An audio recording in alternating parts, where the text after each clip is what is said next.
At the family gift exchange, I handed my sister a letter. I paid for her final semester so she could finish her studies on time. She read it, looked around, and said, "He thinks money can make up for the fact that we don't need him." The takaka, whole room burst into laughter. I silently took the letter back and said, "I guess you'll have plenty of free time next spring." 15 minutes later, she was crying in the hallway. My parents' faces turned pale, but we're family. My sister always expects expensive gifts from me, jewelry, designer trinkets, cash if I'm too lazy to pretend otherwise. But this year, I decided to give her something more, or at least I thought I did. When it was my turn to give gifts, I walked up and handed Megan a plain white envelope. No wrapping, no ribbon, just her name written in black ink. At first, she looked puzzled, then suspicious. I sat back down. She opened the envelope, pulled out the letter, and read it once, then again slowly. Inside was a short note I wrote, explaining that I found out about her $8,300 tuition debt, that she had already missed the first payment for the spring semester, and that I paid the full amount so she could graduate on time. I even included a copy of the transaction and confirmation from her university. She finished reading, looked up, and a dead silence fell over the room. Then she laughed, not awkwardly, not gratefully, but nastily, mockingly. She held up the letter like it was a joke and said, "He thinks money can make up for the fact that we don't need him." Everyone laughed with her. Dad even clapped. Mom covered her mouth, wiping away tears from laughing. Even Grandma Susan snorted, as if Megan had just won a round. I didn't say a word, just looked at them. Then I leaned forward, calmly took the letter back and said, "I guess you'll have plenty of free time next spring." The room froze. The laughter stopped. My sister's smile stiffened. Dad's face changed, like the rug had been pulled out from under him. Mom whispered something, but I didn't catch it. Megan just stared at me, as if she didn't understand what had just happened. 15 minutes later, I was walking down the hallway to the front door. Megan was sitting on the floor crying. Mom was kneeling beside her, comforting her. Dad was pacing back and forth. Both grandmas were sitting on the stairs, watching the scene like they couldn't decide if it was a drama or a tragedy. I opened the front door. Dad stood in the doorway. "Where do you think you're going?" "Out," I replied. "Not after this spectacle. You ruined Christmas." Mom nodded in agreement. Megan called out to me, "Are you seriously leaving?" I looked at them all, the hallway, the staircase, the dusty artificial garland from last year, closed the door, took off my coat, went back to the table and sat down. The others followed. "This is how it's going to be now," I said. No one moved. My sister was still sniffling, red with embarrassment, trying to salvage the last scraps of her pride. Mom looked like she didn't know whether to cry or hit me. Dad seemed ready to launch into one of his fake righteous monologues, but I didn't give him the chance. I sat calmly, as if I hadn't just turned the room upside down, and started with the main point. For the past few years, I've been this family's emergency fund, whether you admit it or not. You've all gotten used to the idea that if something goes wrong, Kevin will fix it. Megan's tuition? I fixed it. Groceries when Dad lost his job? I fixed it. New washing machine, new fridge, a bunch of plane tickets, 2 cars you couldn't afford to even repair? Fixed, fixed, fixed. I shifted my gaze from one face to another. No one argued, just empty, downcast eyes. I leaned back in my chair. Tonight, that ends. I let those words hang in the air. Megan stared at her knees. Mom slowly shook her head. Dad's jaw tightened, like he wanted to hit something but knew he couldn't afford another wall. I added, "Oh, and since we're all being so honest, you two owe me $3,000. I lent it to you last spring when you said you were in a tough spot. You promised to pay it back in a couple of months." Dad immediately spoke up. We said we'd pay it back, and we will. I nodded. Good.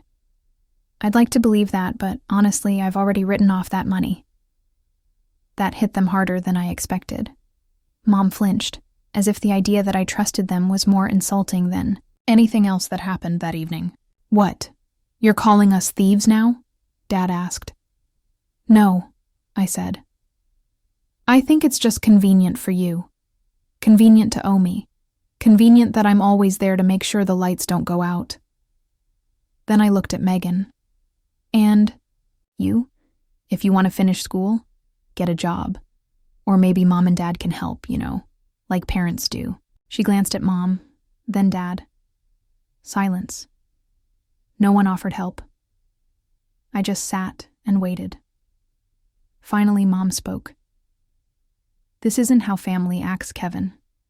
We don't threaten each other. I smiled slightly. Funny to hear that from you, because 5 minutes ago you were laughing at me in front of both grandmas, calling me selfish. I didn't see much family loyalty then. And that's when Grandma Joyce, who had been silent the whole time, spoke up. She looked straight at Mom and said, He's right.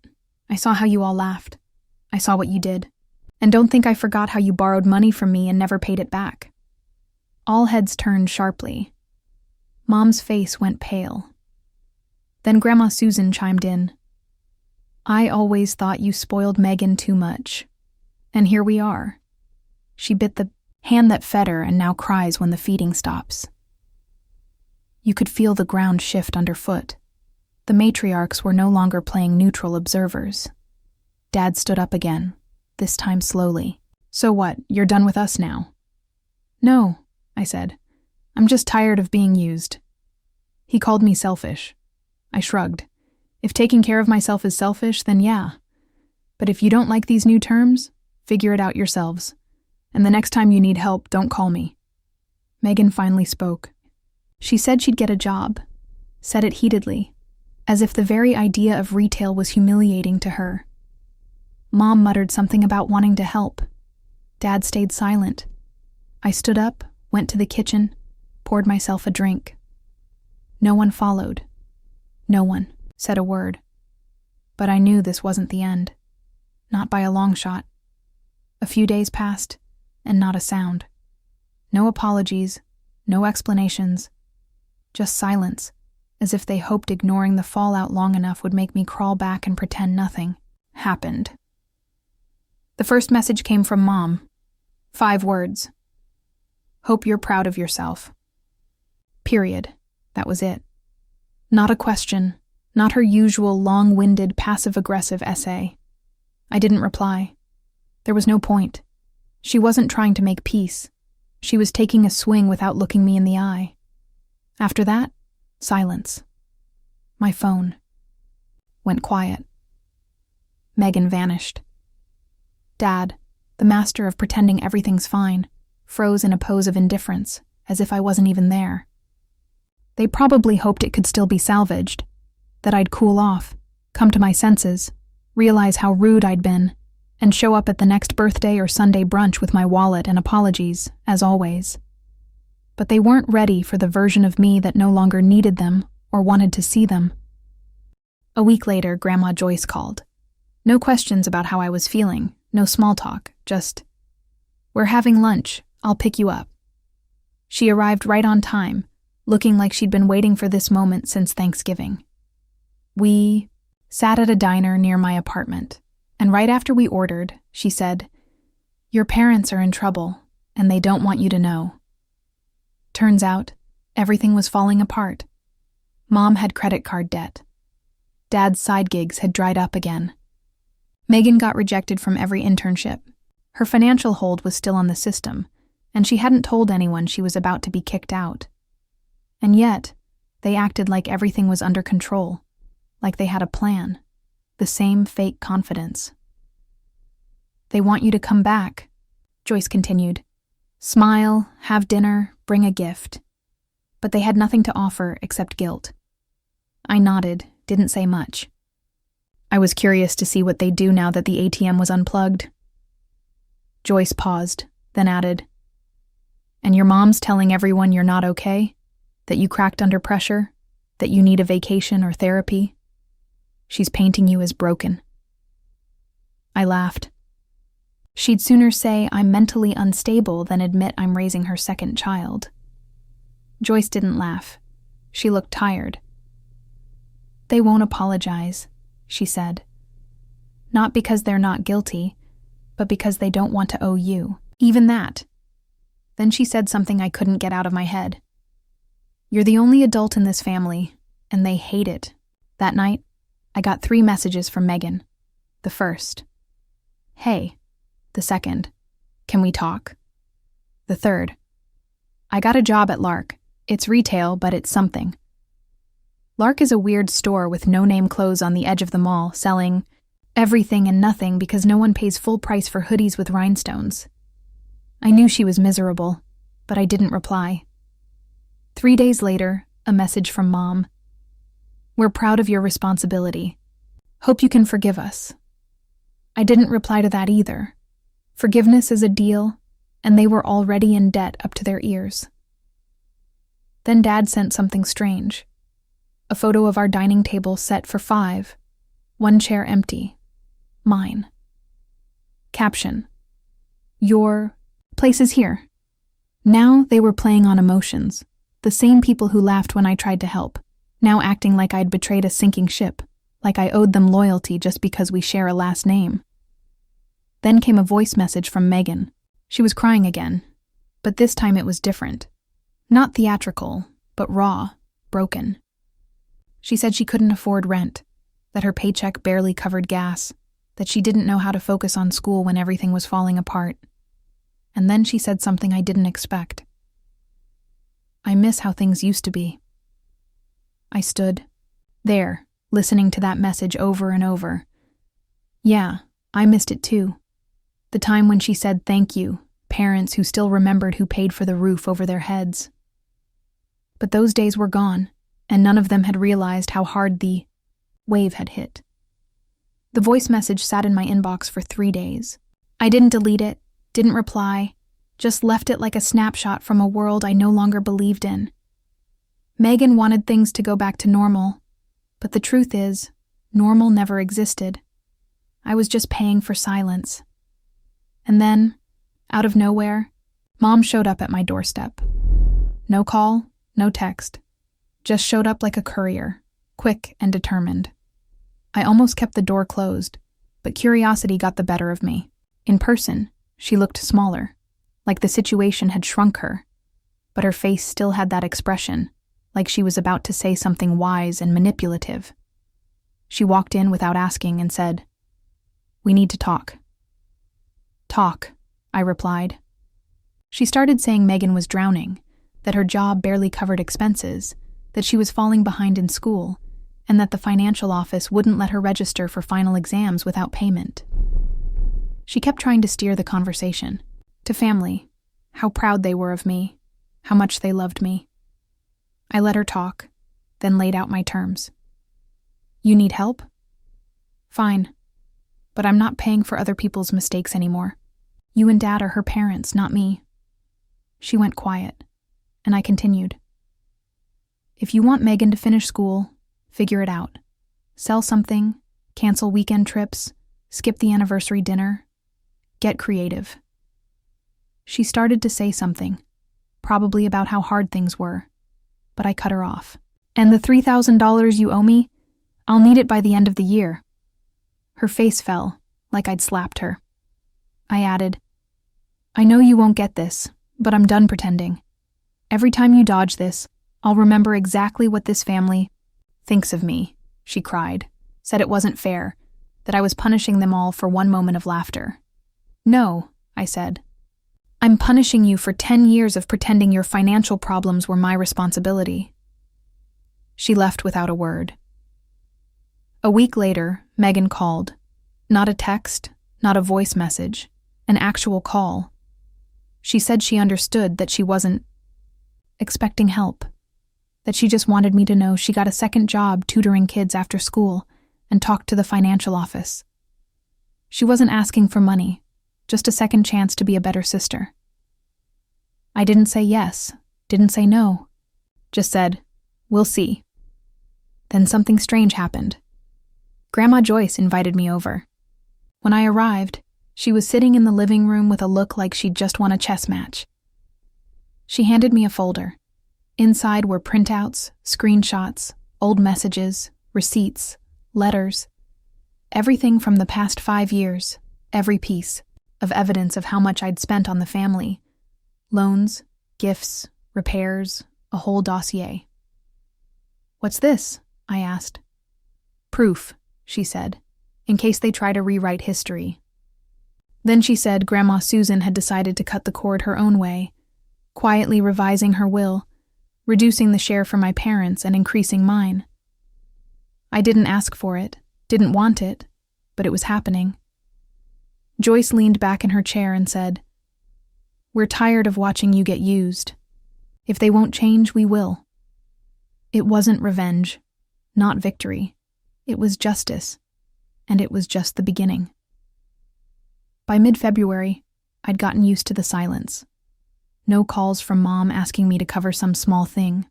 No texts from Dad starting with "How are you?" only to ask for another favor. No fake emergencies, no attempts to guilt trip me. It was the calmest start to a year I'd ever had. Megan hadn't written since that voice message. I saw her twice by chance. Once behind the counter at Lark, in a black company t-shirt, among stacks of hoodies no one ever bought. She didn't see me, or maybe she did, but didn't want to face me. The second time was in the parking lot of a tutoring center, with a plastic container that looked like it held art supplies. She looked exhausted, not for show, but genuinely worn out, like life had finally caught up with her. But she was managing, and for that, I at least respected her. Then one evening, around 9 Quaund, a message from Dad. "We really don't need you, do we?" No punctuation, no context. I stared at it for a few minutes. I didn't reply because it wasn't a question. It was a realization. He finally got it. I'd outgrown their version of family. Their control didn't work anymore. I'd stepped out of the system they built, where I funded their chaos, and they called it love. Meanwhile, things were shifting. Grandma Susan called to confirm my current address. She was finalizing documents. I knew what that meant. She was serious about what she'd said before. I didn't push. Joyce had cooled off toward Mom, too, apparently after a conversation about me and the tangled story Mom was trying to sell the family. Joyce told her if she didn't stop, she'd start telling the truth at every family gathering. I almost wished I'd been there. Then Joyce called again. Said Grandma Susan was hosting a dinner, just close family. "You need to come," she said. "It's time." I asked if I was really invited. She didn't hesitate. That's when I almost said no. Everything in me was ready to burn that last bridge and leave them sitting in the ashes. But something in her voice told me this wasn't about peace. It was about power, about showing I didn't need to shout to be heard. Went. Susan's house looked the same Christmas wreath from 5 years ago, same scented candles. Mom opened the door, didn't greet me right away, just looked at me like she wasn't sure how it would go. Then she stepped aside silently to let me in. Dad was already at the table, acting like nothing had happened. Megan was there too, hair tied back, eyes fixed on a glass of water. Someone made the first move. The dinner was awkward. Joyce tried to lighten the mood, talking about some cousin's kid. No one cared. Everyone was waiting. Then Grandma Susan, at the head of the table, turned to Megan and asked, "How's work?" Megan looked up. "Tiring, but I'm managing. I'm paying things off little by little." She glanced at me once, not asking, just acknowledging. Mom jumped in a few minutes later, said they'd been thinking a lot about what happened, that maybe they laughed because they didn't know how to handle being called out. She used words like reflect, appreciate, move forward, but she didn't say sorry. Dad added, "We know we owe you. We're working on it." He didn't mention the $3,000 specifically, but we both knew what he meant. I didn't say anything. There was nothing to say. Then Susan leaned forward, elbows on the table. This is your chance to start over, but if you mess it up, don't expect any of us to cover for you. She looked at Joyce. Including you. They nodded, like scolded kids. After dinner, as I was putting on my coat, Megan handed me an envelope. I raised an eyebrow. It's not money, she said. Inside was a card, not store-bought, just heavy paper with her handwriting. It read, I know I screwed up. I said, things I can't take back. You gave me more than I deserved, and I threw it in your face. I'm not asking for help. I just want to earn the right to be your sister again. Sorry, no signature, just her. I didn't say anything, just walked out, holding the envelope. We're not healed, not even close. But the hierarchy has shifted. I'm no longer their safety net. I've become something else, their reminder. Spring came early, like it was tired of winter too. The air warmed. Everything smelled of wet asphalt and thawing earth. People started, acting like the year hadn't begun with my family's total collapse. But I remembered. I remembered everything. And more importantly, I remembered who they were when I finally stopped carrying their weight. Megan barely made it through the semester. She didn't write to me, but Grandma Joyce kept me updated. She passed her exams, started a free internship, part-time, a 90-minute drive each way. I didn't say anything to her then, no. But one day, I saw her at a bus stop near my place, standing in cheap flats, half asleep, holding a Tupperware container like it was her last possession. She looked like someone who finally understood what it means to fight for something. I didn't wave, just watched her walk away silently. People who coast their whole lives either break when it gets hard or they grow. Megan didn't break. She was struggling, but she didn't break. That meant more to me than any apology. My parents? They haven't changed. Those $3,000 they owe me became a ghost no one acknowledges. They talk about it like it's an unspeakable word. We're working. On it, they say. We haven't forgotten. But even an empty promise to make me stop didn't come. Like they believe if they never say it out loud again, it'll vanish. I could bring it up, but I didn't. I was curious how long they'd keep pretending. They're playing the long game. But so am I. Instead of confessions, Dad started sending me links to articles he thought I'd like. Mom went for nostalgia, old family photos, recipes I loved, comments like, "Those were good times." It all looked harmless, but I knew what it was. Currency, an attempt to rebuild something without paying for the damage done. That card from Megan, with her apology, is still with me. It's in a drawer next to my passport and car documents. I don't read it often, but I don't throw it out either. It wasn't an attempt to settle a score. It was her way of saying she finally saw the wreckage she helped create. Meanwhile, Susan started acting, following through on her will. Later, Joyce said, "My mom found out. She didn't like it one bit. Apparently, she cornered Susan at a family dinner trying to guilt her, asking why she was cutting out her own daughter. Susan replied simply, "Because Kevin was there when you weren't." That same night, Mom called me. She didn't mention the will directly, just danced around it, said something like, "I hope you don't think we were ungrateful." I replied, "You still haven't paid me back." There was a long silence, so long I thought the call dropped. Then she said, "We'll pay soon." But she said it too carefully, like it was a rehearsed line. That was 3 months ago. I haven't seen a cent. It's not about the money anymore.